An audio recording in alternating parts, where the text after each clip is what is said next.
Hello, my name is Jacqueline Sawava, and I'm so happy here at Gaba Community Church. Today on You and I, we have Pastor Peter and Irene Kasiri on You and I. We are so happy, to have you on this program. I know we know you, I know Mommy Irene, and I know Pastor Peter, but I know we have so many people these days who are watching us, and they don't know who you are.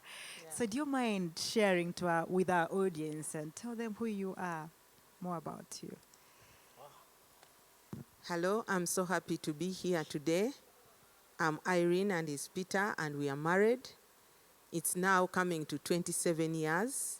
God blessed us with 4 wonderful children and many, many, many others. And we have seen God blessing us through this ministry of parenting. And then not only parenting, but He has given us a wonderful ministry. So we thank God that He has enabled us to live and also serve Him to the glory of His name. Wow, so she's done it all. She's really done it all. I think ministry-wise, we've been pastors here at Gaba Community Church for a very long time. I think that's the best way to put it. And we are also involved in leadership at Africa Renewal Ministries and many other ministries that have been born out of Gaba Community Church. Pastor Peter and Mama Irene, to here on You and I, we are talking this time around about creativity and innovativeness. I, as a person, and probably my friends who are watching us right now, we want to know how Pastor Peter is surviving, how Pastor Peter is doing business. Who is Pastor Peter outside church? I think my wife will help a lot on that. But when I was growing up and I had just joined church, I used to think about these men of God as like superhuman. They don't have pain, they don't have struggles, things are automatic, miracles just happen every day. But then as I grew up, I realized that being a minister or a minister of the gospel, you're a human being. You go through a lot. And then I became one. So we are human beings who go through pains like everyone. I also get sick. Actually, I'm seated here, but I have some pain in my leg. So I'm human, and I trust God like any other person trusts God. Outside church, we have a family, and we have very many people in our home. So we have to also struggle with parenting. When children are younger, it's one way of dealing with them. And when they grow up, you have to get the challenges of teenage age. Now we have young adults. So the stress and the strain of learning how to manage older people is tough. But then also you have to balance your budget. You have to feed the people you have. You have to trust God for paying for all your utilities like any other person. So we are very human, and we have to trust God every day of our lives. I think my wife can add. Yeah, when you talk about parenting, I am a full-time mother. So when my kids were very young, you could command them, do this, don't do this, and they will listen. But now that we are dealing with many young adults, you have to call them separately, talk to them in a motherly way, in a loving way, not just commanding them around, but you just have to discuss with them. I have found it very challenging because growing up, I used to teach Sunday school. You just tell them, tomorrow, I need you at 8, and they will be right there. But these ones, you tell them, I need you at 8, they will come at 10. And you'll have to put that child aside and ask him, but why do you behave in such a way? Not commanding, not rebuking, but in a loving way. So this has been challenging, but that is life. So I have learned to discuss and work with young adults. Wow, I like it so much when Pastor says that you're also human. Sometimes we tend to think that I mean, you're not human. In a way, I don't know what I can say, that you also experience pain, that you also go through day-to-day challenges that other people, I mean, go through. You know, some people, when they look at you, bagamba, mama, wabalabika, they're next to God, so they don't get these challenges. Pastor, we have been going through a very hard time as a country, not only as a country, but I mean, the whole universe is going through stuff right now. It is a challenging time. I am wondering how you have been able as a couple to go through this situation. How have you managed? Because, I mean, other people are facing a very rough time. And I see you're happy, you're very exciting, you're on the move. And here at Gaba Community Church, we are seeing things happen. You know, how have you been able to you know, I mean, to see that things move, even during this tough time? Thank you, Jackie, for that question. Sometimes as I ask myself, how have we been able to do it? I know. Because so much has happened in the last few months.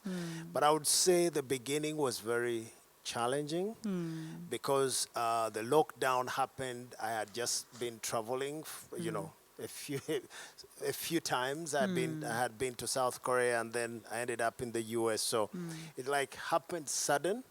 So one of the things we felt was we needed to face reality. Yeah. The problem with Christians is that sometimes we live in this faith arena, and in the faith arena we say everything will be okay. We don't tend to face reality. So what we decided is COVID is real. People are going to die, and actually I shared that in church, that some people are going to die. Life is going to be difficult, so we need to realize there's reality. So we, as a family, we also realized it's going to be real. So that meant we had to buy food in bulk because it's going to be real. Yeah. It meant that we had to tell our people, you have to be very cautious the way you spend, because money is going to be difficult. So I would say we prepared our hearts, but that preparation could not be enough because we all didn't know what's going to happen. So I would say that putting yourself in a mode of preparedness is very important. Realizing you're dealing with a crisis. We never knew how long it's going to be. But then we realized we are not only us, but we are leading people. So we felt that we also have a responsibility, not only for us, but for the church. I had to be a pastor of faith, but a pastor of reality. So I had to come on and say, guys, we need to act on what is going on. Yes. We need to face reality. We need to pray, but also we need to plan. Yes. So I would say we went into reality mode in preparing ourselves for the crisis. Wow. Yeah. Wow, mommy. Yeah, I thank God for the wisdom He gave us in a very short period. In the morning, could see him waking up and walking up to Gaba here. And then, before I know it, I hear him. He's in the market. He's in Katogo, where floods invaded the people. So I said, wow, this is wonderful. And we saw God using them to rescue people who were starving and who were very hungry. And then concerning our family, we had to sit down our kids and we tell them that only God can help us. So we told them, and they listened, and whenever we could get time, we could pray. We could develop a family altar, which really helped them. As I speak right now, everyone in the family is now sharing a word. Wow. Even my youngest, who is going to be 13 years, he is very ready to prepare a message for us. So we are seeing that God is giving us creative ideas to see how we go through this season. Wow, thank you so much. Pastor, you've talked about preparedness, and Mommy now has mentioned about creative ideas. Being prepared, many of us were saddened. I mean, this happened and people had no food. They had nothing. The president just mentioned on radio, hey, tomorrow lockdown. Did he mention it that very day or the following day? Oh, it started fast. It was so fast. Yeah, it was fast. It was so fast. And now, Pastor, you were a husband and you were a father. Yeah. I mean, so many fathers usually don't I'm sorry to say, but they don't plan. I mean, they plan that day what to eat. You know, tebetegeka, people don't plan. And you're talking about preparedness. How, I don't want to ask how prepared were you, but how can you help people to plan for uncertainties? Because, I mean, this was very sudden. People weren't ready. So how can you help our viewers? I mean, This is, Jackie, thank you for bringing this. I think I can take an hour to answer that because it's such a big thing. First, I'm a pastor, so I realized that the church needs to be prepared. So one of the things we realized is that if we're going to be on lockdown, I already knew that churches are going to be closed if this is going to happen. So that meant that we needed to get in touch with all our people. Miraculously, a year before, we had got all the records of our people. So I had to tell our team, we met multiple times, we have to make sure that our database is clean, that we are able to contact our people. Then we said, okay, we have to now do services online, which meant that our media department has to be prepared for doing things online. And as soon as we had the things are happening, we said, which TV stations are we going to contact? So we started calling them and negotiating price. We didn't have the money, but we knew that if we're going to do that, we better come up with the money, you know? So I would say preparedness means you sit and imagine, I call it the worst case scenario. What if everything locks down? What are the things you have to do? So it's sitting down and imagine it. It involves imagination. So what if we can't walk? So what if we can't drive? So which meant that you have to be prepared to walk. So it's really sitting down and saying, what is the worst that could be? And how do I manage that? For example, food. We realize that food is going to be difficult. So, and prices are going to be high. Yeah. Go to the market and buy as much as you can if you're able to. So those are things that we felt needed to be done. Now, since then, I've learned a number of things. Food is important. Yes. But also food is cheap if you plant it. Yes. So I realized that so many Christians, they live here in the city, but they never plant. Yeah. So actually during COVID, I started planting. Wow. So we had, we realized that a pickup can travel. Yeah. So we had to go to the village. I sent some boys there, and actually we started growing food. We've actually harvested. Actually, you are also doing a lot of that. So we realized that do what you can. What you cannot do, let God do it. So sit, imagine the worst case scenario, then two, anything that you can do, do it there. Yes. Do not hesitate to plan. Do not hesitate to risk and to launch out in faith. When I planted the beans, we have been eating our beans. Wow. We have eaten our maize. We have eaten matoke because we have to clean up our garden. So it's sitting, planning, but also act and act immediately if you're able to do that. Wow. Yeah. Wow. This is very interesting. Sitting, planning, and then acting. But also you're mentioning about sending our children to do the planting. Yeah. So using the resources, and the resources we have during this time are the children in our houses. I mean, I've loved this in your conversation.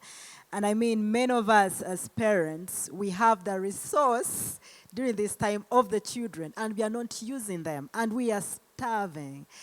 So can you, Mommy, help more the people who are watching us, the families here, the couples? I mean, they have their children, but the children are doing nothing. Yeah, it is very important to train up our children in the way they should go, that when they grow up, they will not depart from it. Yeah, we found out that we have a very wonderful resource at home. So when it comes to working, not only doing business, even in the daily chores, as I speak now, we don't have a maid at home. But we use those children. Each one has an assignment to do every morning, every day, so that they don't just sit and relax. So when it comes to going to the village, we all go and serve and do the real work in the village to make sure that we get food. Some of them, most of them, I believe, they know how to drive. Some of them drive. Some of them do some work in the garden. Some of them know how to take care of cattle. So I'm here to tell you that children are a very great resource when you train them. And children, I want to tell you, it's not just enslaving you when they tell you to work, but in the future it is going to help you. Wow. And wow, thank you, Mommy. Pastor, you shared about going to the village and do farming. Abantu bakowa ekyalo. There's a song which says, "Sidam Child." Yeah, Sidam Chalo. And I mean, people in Kampala, my goodness, I watched the videos. I mean, that Africa Renewal made in the deep in the slums here in Gaba and Katog, how people were starving. But I realized most of our people in Kampala have villages.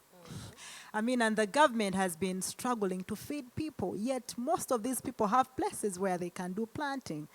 So, Msumba, I don't know how you can encourage the people to go to the villages and do some gardening, because, I mean, I believe some worst case scenarios are still happening. Like you said, we have to be, you know, abantu ogenda bagamba otya okudda mu byalo Musumba. I don't know. I don't think everyone will go and stay in the village. But if you have a connection to the village and you have a little garden there, you can actually go and plant and come and work. Yeah. I am a pastor. I lead an organization. But for a long time, I kept buying land and just leaving it there. But then I realized that, you know what? You can plant and have a harvest. So as I speak today, the cassava we ate yesterday came from our garden. Wow. The matoke we ate today comes from our garden. We have goats and other things. So what I've found, actually everyone should plant something. If you don't have land, you can actually plant in a tin just outside your room. You can actually plant greens. We have greens in our compound. Wow. So instead of just having flowers all through, we have onions and other things. Wow. Grandma actually planted them. I feel that people need to realize that God gave us land to till, but also to be productive. So when you produce, the greatest joy I had during this time was when we drove to the village and the beans we planted during COVID were ripe. So the gentleman who takes care, he says, "Pastor, today you are taking beans." So when I came back home, I was so much smiling. I told these people, "Do you remember the beans? These are the beans we're eating today." It's a reward to be able to eat from your own hands. Yes. It's a pride that everyone should have. But then with Uganda, which can actually feed more than 5 countries, it is actually a shame that anyone can starve. It's a shame. It is indeed, yeah. It is. So what that means, if you can plant, plant. If you're not able to have land, borrow land and plant.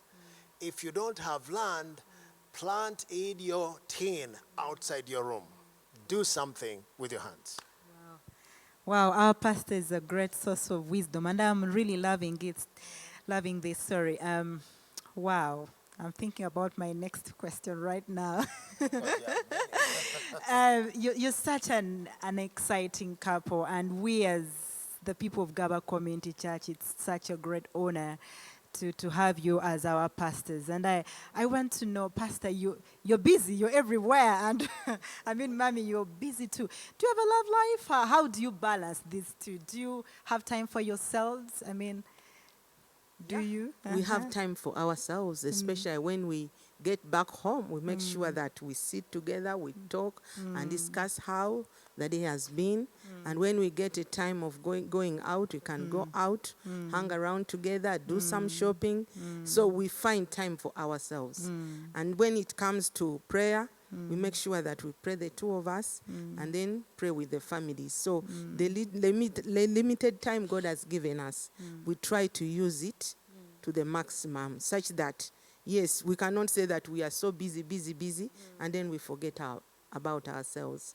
We make sure we put aside time for us to talk and talk about the future. Wow. Thank you. Pastor, what can you say? How has this woman influenced your life? Oh, big time. Uh, by the way, about our time together, we try to eat very early. Oh, me too. I love Yeah. eating early. Yes, usually our dinner is around 7 p.m. Wow. And then after that, we meet together as a family for prayer. And usually by 9, and usually we don't go to bed until 11. So from 9 to 11, you You're have time alone. interacting, yeah, So we have time. And then we also wake up very early. So when we wake up, still, we have the prayer time, but also we have our own personal time. So that is very important. I would say, concerning my wife, I think the best way to describe it is I am what I am because of Jesus. Yeah. I'm what I am because of my wife. Wow. My wife is a prayer warrior. I love to pray, but I can't pray like she does. So she actually helps me in the area of prayer to teach me how to pray and to labor in prayer. But also she's the greatest counselor that I have. Yes. So when I say counselor, you bounce your thoughts together. We don't do anything without talking about it. So to me that helps. Everyone needs a friend. And your spouse should be your best friend. So Yes. I would say my wife is my greatest friend. We talk about everything, and we talk about nothing. We talk about something. We talk about it. We laugh together. Yeah. So I would say my wife's greatest contribution is that she is my ministry partner. Wow. She's my life partner, Wow. and she's my best friend. Wow. You can't have Pastor Peter and Irene Kasserib own this program one day. And I want to promise you we are bringing these people back in the studios because I can't finish this today. Wow, wow. So Pastor Peter and Irene, we are so honored to have you here. I want to request that you come back on this program because we haven't even covered half of what we had prepared, you know. So our audience, please share this with your other platforms. It's such a great honor to have you on You and I, where heartfelt marriages meet. Once again, I'm Jacqueline Sewava, and such a great honor to be your host today. Meet you again next time with them, probably back. God bless you.